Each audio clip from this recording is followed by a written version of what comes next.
Hello, everyone. Last episode, we talked about angular motion and we got kicked off with torque. And I just realized that we started off with torque, which is usually mid-semester in the angular motion section. So we're going to rewind it a little bit, take it back, and acknowledge the fact that we just transitioned from the linear world where everything makes sense. We've got meters, we've got distances that make sense, and now we're transitioning into the angular world. We're speaking in Greek. We're only using Greek letters.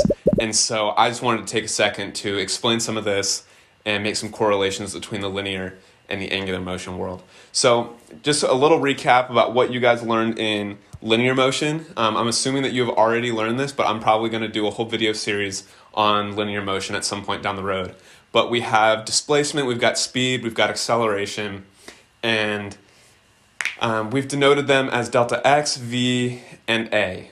And those are our units are meters, meters per second squared. So just like we have displacement, speed, and acceleration in the linear world, we also have speed, acceleration, displacement in the angular world. And so it's the exact same process, exact same thing, but we use different notations for it. So rather than delta x for displacement, angular, we're going to use theta. That's our angle.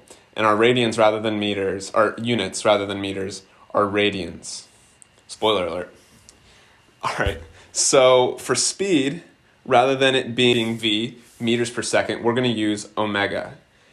And that is radians per second.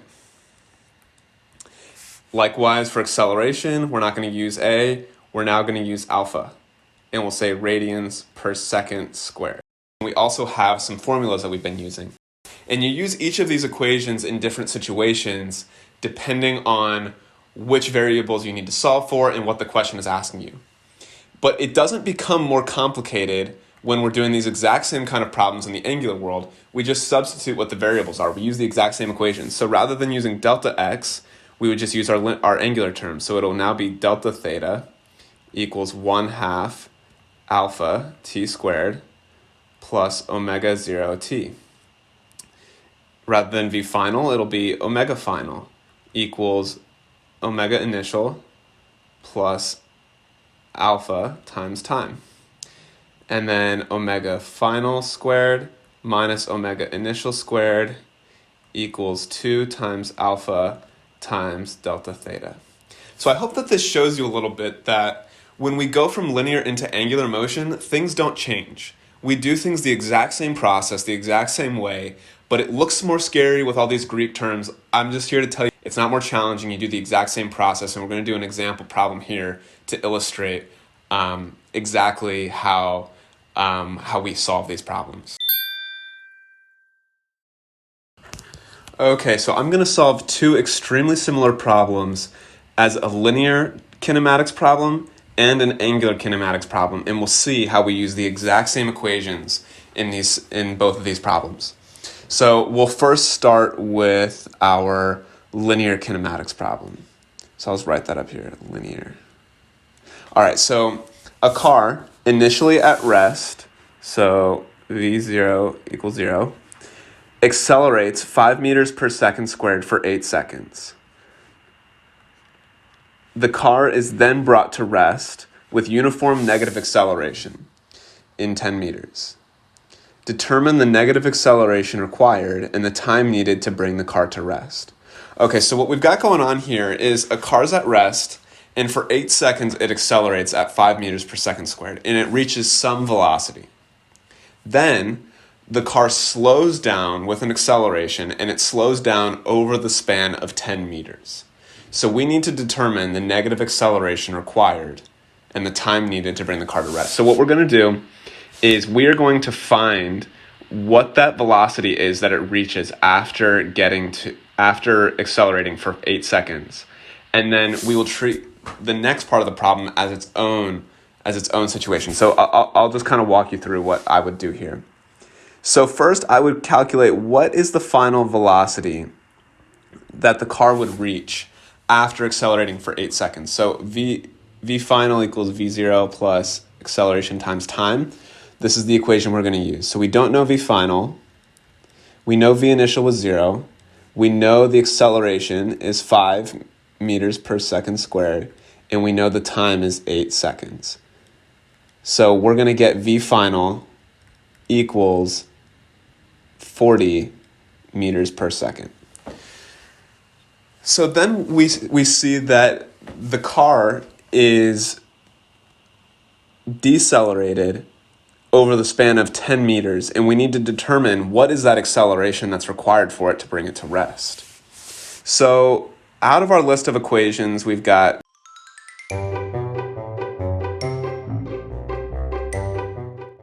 So which of these equations would you use? So this v final from the first part actually turns into our v initial in the second part. And so we know that v initial in the second part will equal 40 meters per second, and our v final will equal 0, because the new situation that we're trying to solve for now is we know what the initial velocity is and we know what the final velocity is at 0. And so we need to solve for what is the acceleration that it takes to go from 40 meters per second all the way down to 0 meters per second. And we know that it happens in 10 meters. So if we're just looking at this first equation, could this first equation work? We don't know how long it takes. We don't know the acceleration. So we would have two unknowns in one equation. That's not going to do anything for us. We know the distance. We don't know the acceleration, nor do we know the time. We've got two unknowns in this equation, so this isn't going to do anything for us. However, we know the distance, and we know both velocities, and so we can solve for the acceleration right out of the gate with this equation right here. So I'm going to go ahead and do that. So our v final squared would be 0 squared minus v initial, which is 40, equals 2 times acceleration, which is what we're solving for, and our delta x is 10. So solving for a equals negative 80 meters per second squared. And this makes sense that a would be a negative value because it's slowing down. It's decreasing in speed. So this makes sense. Okay, so now we are going to go over to our angular motion problem and try to solve this problem. It's almost the exact same process. You'll see. A grinding wheel, initially at rest, is rotated with constant angular acceleration. Initially at rest, constant angular acceleration for 8 seconds. The wheel is then brought to rest with uniform negative acceleration in 10 revolutions.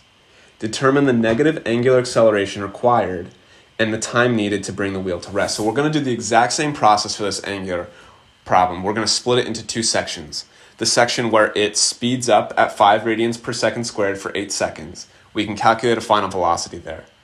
That final velocity will then turn into our initial velocity in the second part of the question, where it decelerates down to rest in 10 revolutions.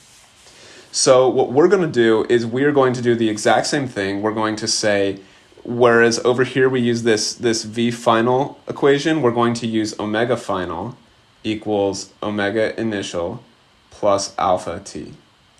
So let's do that. So we don't know what omega final would be yet, but we know that initially it was at 0. We know that it accelerates at 5 radians per second squared for 8 seconds. So omega final is equal to 40 radians per second.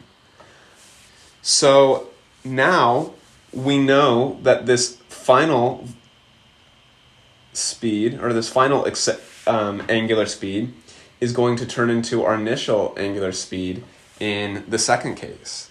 So our omega initial is equal to 40 radians per second in part 2 of our problem. And now our omega final is equal to 0 radians per second, because we're trying to find how long it takes to bring it, or we're trying to find the negative angular acceleration to bring it down to rest. And we also know that rather than delta x being 10 meters over here from before, we know that delta theta is equal to 10 revolutions. Now 10 revolutions is not quite helpful for us, because if we look at all of our units, we see that we have radians per second squared. So we want our delta theta to be in terms of radians. But we know we can convert this, because we know that in every one revolution of a circle, we travel 2 pi radians. So our delta theta equals 20 pi radians. And so now we're all set to go. We're going to try to choose our equations. We're going to list them out like we did before. We've got omega final equals omega initial times time plus alpha t. We've got delta theta equals 1/2 alpha t squared plus omega initial t. And finally, we've got omega final squared minus omega initial squared equals 2 alpha delta theta.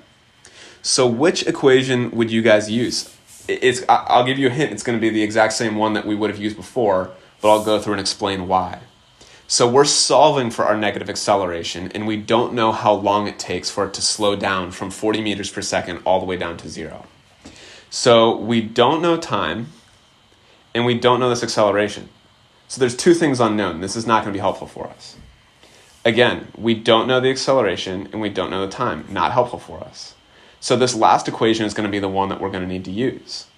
So our v final squared is 0 minus 40 squared, which was because our final angular speed in the first part of the problem turns into our initial angular speed in the second part of the problem, equals 2 times our angular acceleration, which is what we're solving for, times theta, which is 20 pi.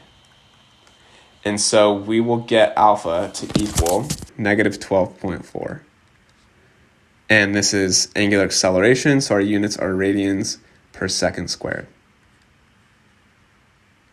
So I hope that this is a helpful illustration for you guys to see that you can have one problem in linear motion and you use all of the equations that you've already learned. And you can have basically the exact same type of problem in angular motion. And just because it's angular, you see radians and you see Greek letters, your process doesn't change at all. You still follow the same process, and it doesn't become more complicated. It might become a little bit more confusing just because it's unfamiliar, but I don't want you guys to get scared when you see the angular motion problems because you already know how to solve them. You've already learned this. And so I hope that this is helpful for you to see the correlation between the linear kinematics problems and the angular kinematics problems. So let me know what you guys think. What was confusing? What didn't you understand? What do you want me to clarify a little bit more in the comments below? And I'd be happy to answer those for you guys. Good luck.